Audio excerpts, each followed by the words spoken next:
Well, good evening, everybody. I am Mia Mesa. I'm a congressional candidate with No Dem Left Behind, and I'm here tonight with Rob Anderson from Louisiana. So tell us a little bit about yourself, Rob.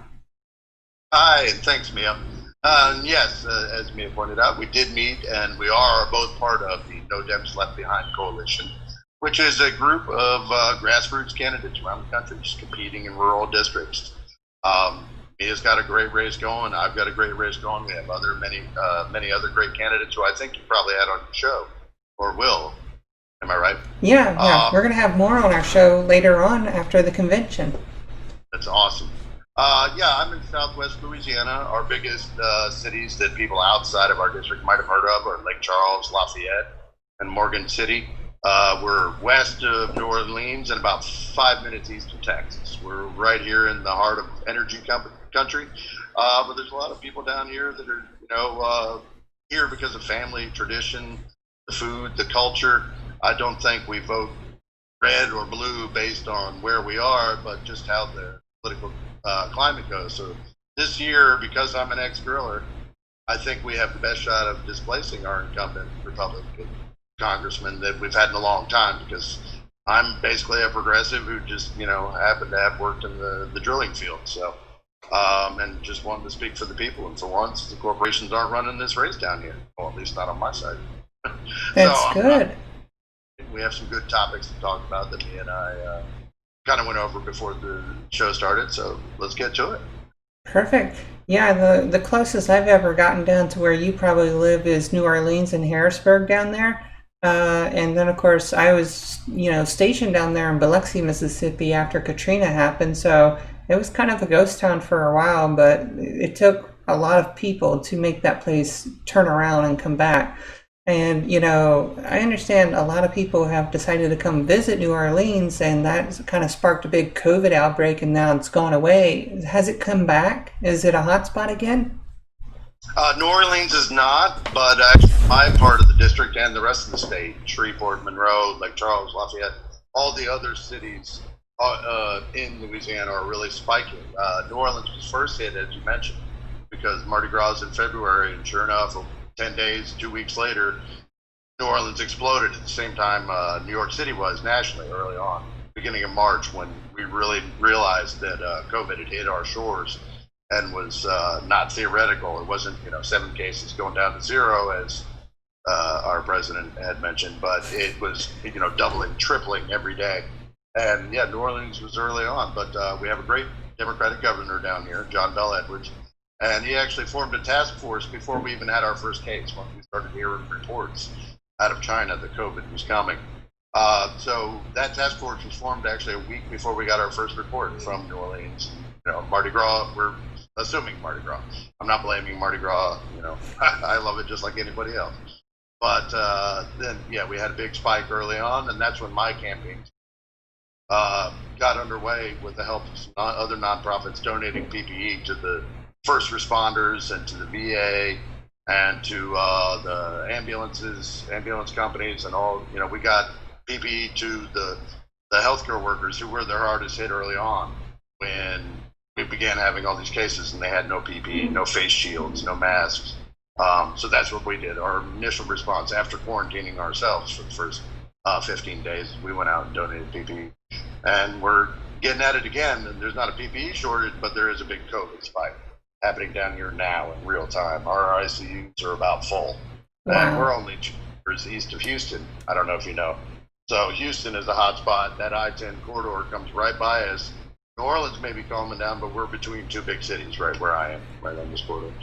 So you probably have a rest stop in your area. Is that kind of like a transient zone where people are coming in and stopping, getting gas and going?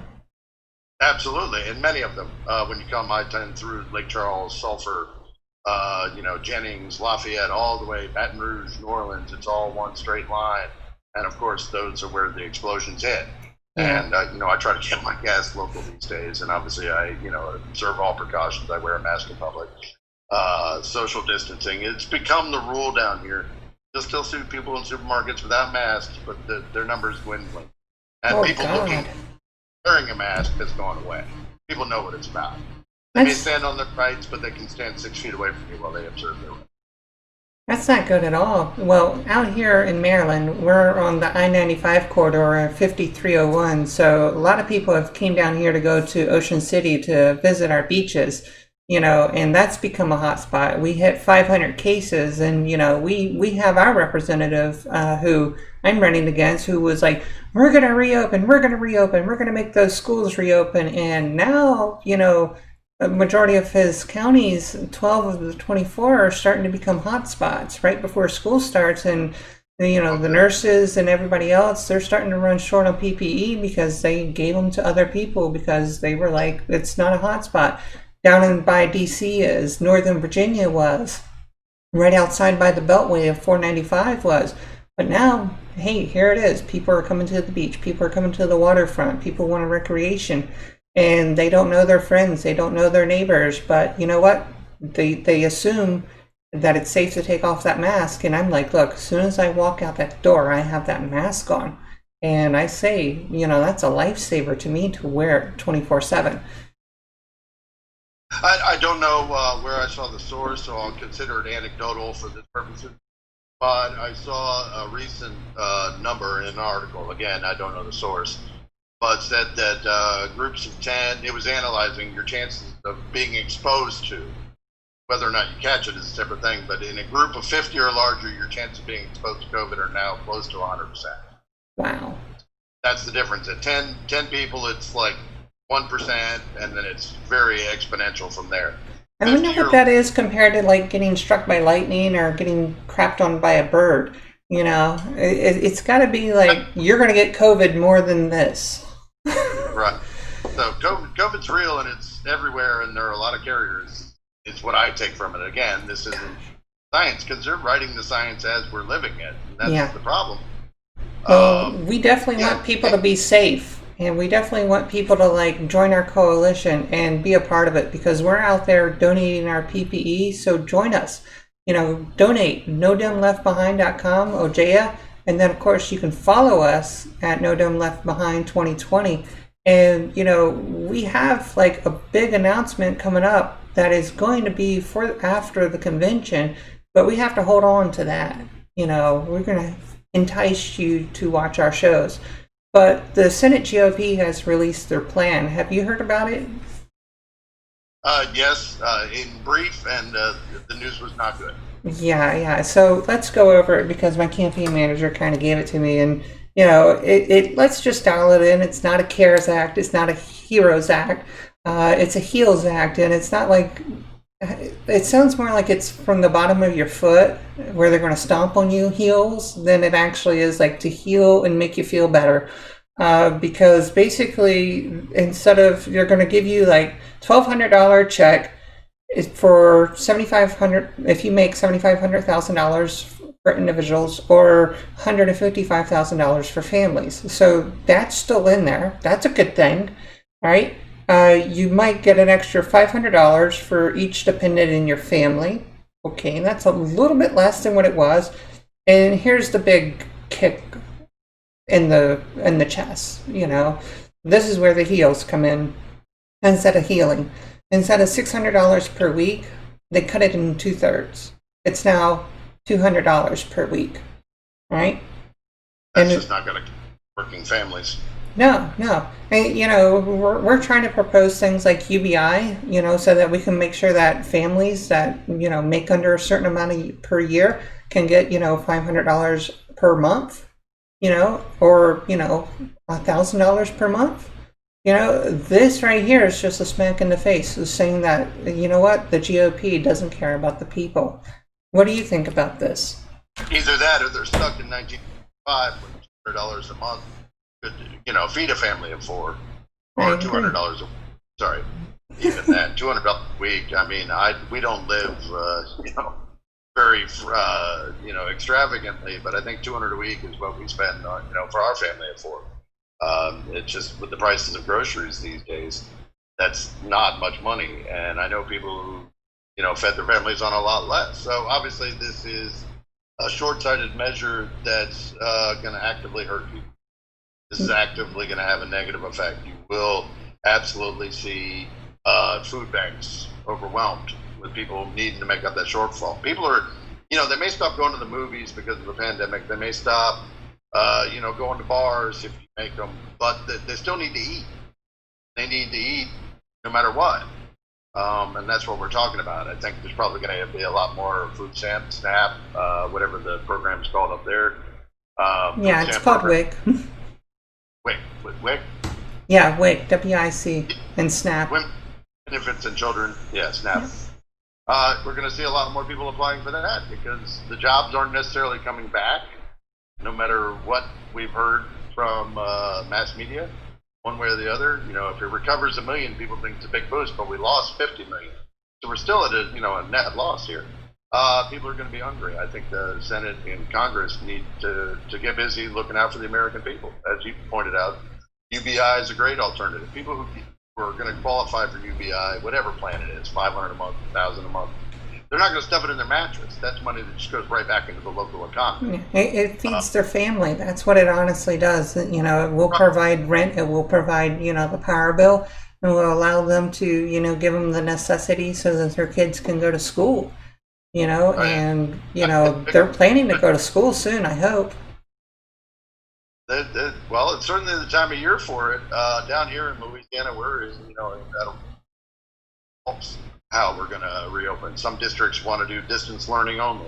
Some want to reopen the schools with, sparse classrooms, right? In Louisiana, where you have 40 kids to a class, you're going to social distance. Good luck. I don't know how they're going to.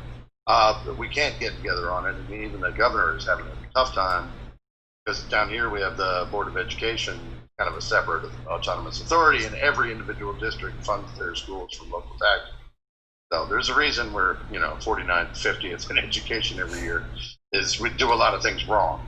Yeah. But primary that we're going to have to do right now, and nobody disagrees on this, we have to look out for kids.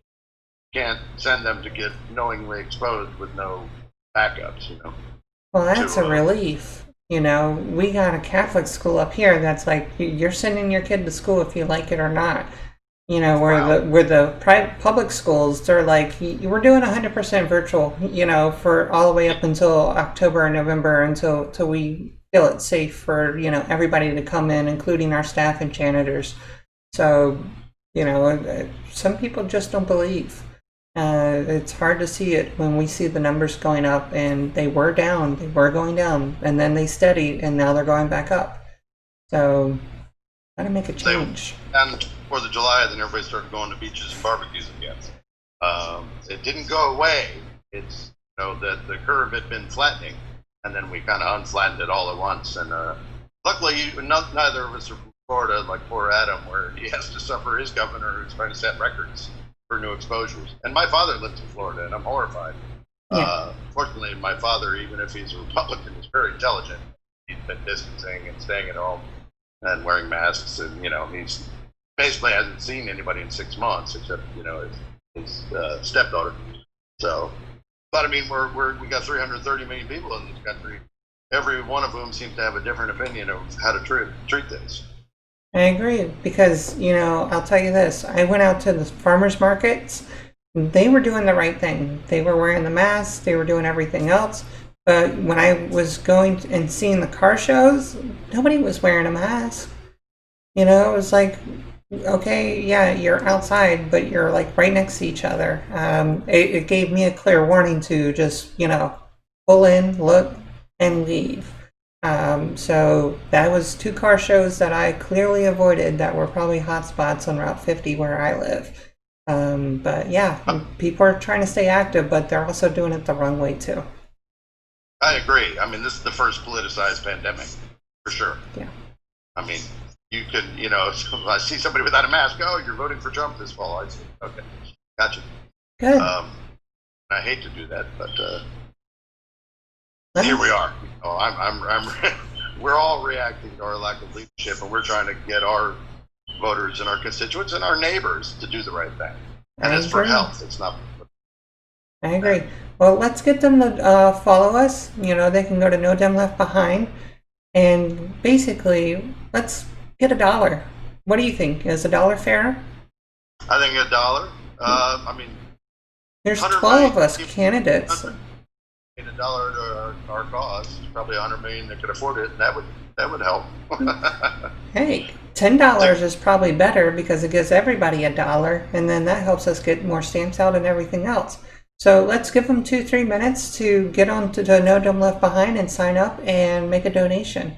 We'll be right back.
Welcome back, everybody, and take it away, Rob. All right, the next portion that we were going to talk about, because it was something I was on social media about today, is the cannabis issue in our nation, where in some states it's completely legal, recreational and medicinal, and obviously some states, like down here in Louisiana, where recreational is completely illegal, except it's decriminalized in the city of New Orleans, very specific subset where the sheriffs and everybody got together and said, no, we have real crime. Let's just stop arresting people for up to 2 pounds of marijuana. But for the rest of the state, it's pretty atavistic is the word I like to use, barbaric. I mean, we're back in the Stone Ages here. And it really ties into criminal justice reform down here. The school to prison pipeline is, and the statistics will show it. Find a young group of black kids hanging out, smoking a joint, they all go to jail for 2 to 3 years. That's not good at all. Right, 3-to-1 rate, African locked up over white prisoners here in Louisiana, and African Americans are only 33% of our state's population as a whole. So obviously you're looking at 9 times as many, basically, when you factor it as percentage of population. So the solution is simple to me, since cannabis has no or not many adverse health effects and has never caused a death. And I know people jump in with the exception that, well, no, there have been a couple. Those were allergic reactions, just like people who die of peanuts. We don't ban peanut butter. Or cashews. What's that? And we don't ban cashews either. Right, and cashews and other, foods or organic products that some people have allergic reactions to. So today, we did a big post on cannabis legalization. I think it should be descheduled as a Schedule 1 narcotic. Which seems obvious that it's rated the same as heroin is a monstrous injustice, and it helps bring social equality and reform to end that school to prison pipeline, to stop, and also tied in with this on my platform anyway, getting rid of private prisons. I hate the fact that prisons are a money-making venture and that they can donate to Republican politicians who want to keep private prison. It seems too cozy for me. I don't think misery should be a for-profit enterprise. Yeah, yeah. Well, I'm definitely for, marijuana as well. We have a big CBD. We also have hemp farms up here too. The governor's kind of 50-50 on it, but Washington, D.C. is all about it. It's Sure. good business for them. It's tax revenue for them. Except for our Representative Harris, he likes to get into the DC's business and even say that they can even have a statehood, but he doesn't like the smell of it. Some people don't like the smell of it, but it's just like, anything else. It's like you drive by a pig farm or a horse farm or anything else. You deal with it. It's life. I'm pretty sure the spouse farts or the dog farts. Get over it. You Right. know, Especially when it means tax revenue for your state. Exactly, right? And you're exactly right. It has a good medical use for it. It's been there for ages. It's well rounded for everybody to use. Some people may not, just like what we talked about with the peanuts and the cashews, but we shouldn't have it completely illegal. We should be able to have it for free use, recreational use.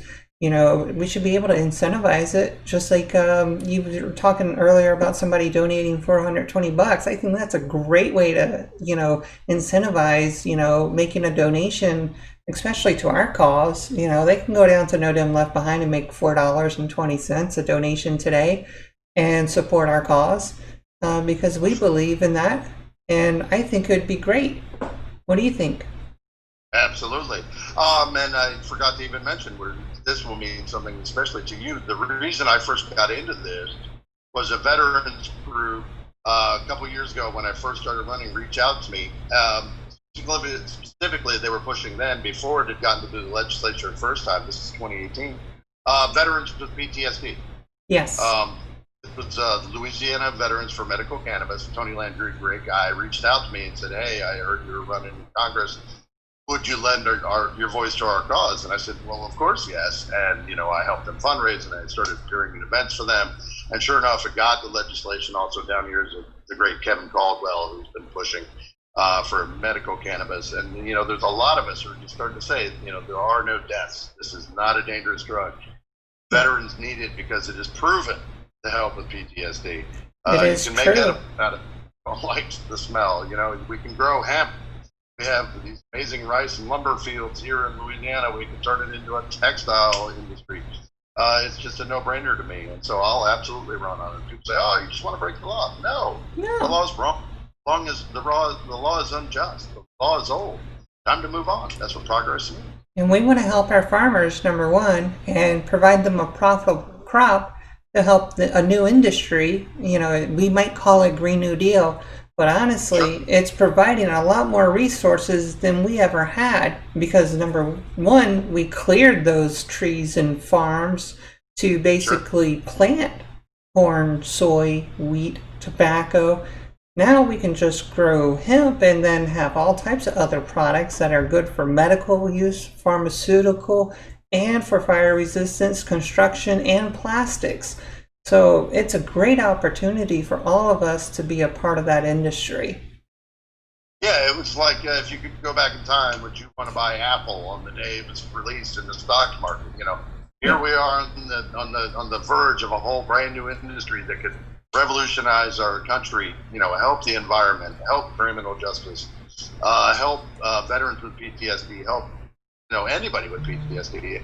And then just feel like Cassandra screaming into the void, just like, let's do this, legalize it, let's move on.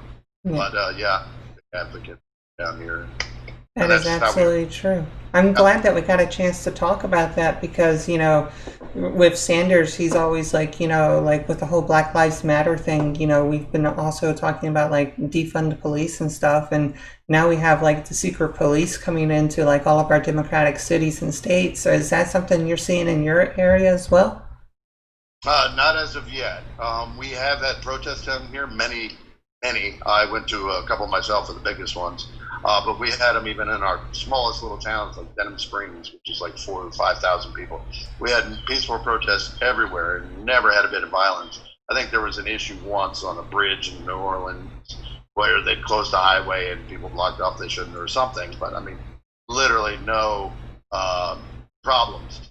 Certainly of violence or looting or destruction or any ancillary effect from these. So no, we have certainly not seen any secret police. I watch it on the news. I see, I'm watching about Portland. See it on the Twitter feed. Everybody's recording with cameras. That's the difference now. Injustice has always been there, but now everybody's got a smartphone. When they say, "Oh, they're not beating," it's like, I just saw him, tear gas a veteran. I just saw the video. Don't tell me it's not happened. Or that from a couple of weeks ago. Remember that Captain Portland, the guy who stood there, took a beating with a baton. I mean, we're watching it happen. Yeah, that guy had the moral courage to stand up against his own, former brothers and sisters and say, "You're doing wrong," because one, you're taking money from a private contractor to be deputized as secret police to fight against our own in this country, and that's just wrong. So as a veteran myself, in my own opinion, they did the right thing. And the secret police under President Trump and them are agitating our communities, and it's the wrong answer. Right. I was looking at these things the other day, and I was thinking of it. If I was president right now, the one thing I would do is address all these protesters, send all the police home, and the problem would just disappear. Yeah. And I think a lot of the cities and states have kind of addressed it. They've taken down the Confederate statues and even went as far as like removing Christopher Columbus as well, and have gone out and celebrated with us with, Black Lives Matter. Right, exactly. So the people are speaking, Mr. President, listen. The people are speaking. This is how people speak, which they are constitutionally allowed to do. It's our First Amendment right. And then I now do for think us, that the confrontation. Yeah. What's that? Oh yeah, and now for us, when we become the elected leaders, we have to take the actions that they want as bills and legislation for the reforms that they want and get it passed so that they see a result.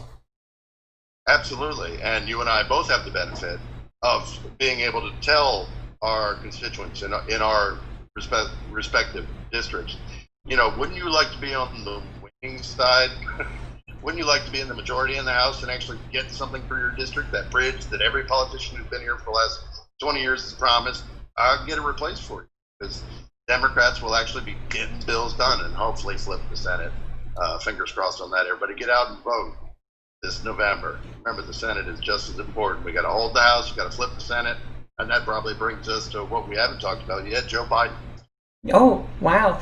Yeah, we definitely need to make sure Joe Biden wins because we got 99 days for the election, and he's going to be the most important thing ever to succeed. And we got his VP pick coming up at the convention. And on that, you want to guess or not? No, we're not going to speculate. It's too close to call. I did it in the last episode, but you can rewatch it from last week if you want to guess. But look, why don't you go ahead and just close this out and get people to donate to us? Okay. Well, thank you, anybody who did watch or watched. Did you save these so they can rewatch them? Oh, yeah, it's on YouTube all the time. Thank you to everybody who joined us tonight. Obviously, as you saw, it was a great conversation between me and Mason up in Maryland. What's your district up there? What number? District 1. District 1. That should be easy to remember. District 1 in Maryland, and of course, I'm in Louisiana's 3rd congressional district, or 3rd, as they would say in Europe. Southwest Louisiana. We are here working for you. So all you can do many things. You can volunteer to phone bank. You can volunteer to write postcards. We all have volunteers set up on our webpage. But honest to goodness, if you're not taking corporate money like we're not, that's what drives it. We need money to buy TV ads, to buy signs, to buy T-shirts, to buy you name it, radio ads, Facebook boosting these days is great. You got to roll with the technology. I hate Facebook personally, but a lot of my district doesn't use Twitter, doesn't watch TV. Yeah. They watch YouTube and Facebook. So donations. If you want to do one in honor of this conversation tonight in the amount of $4.20, we'd love that. As Mia suggested earlier, $10 is a good number because that's $1 basically for each of all the candidates in the coalition. Any amount is appreciated. They'll always get a shout out from me if you donate and comment on the link.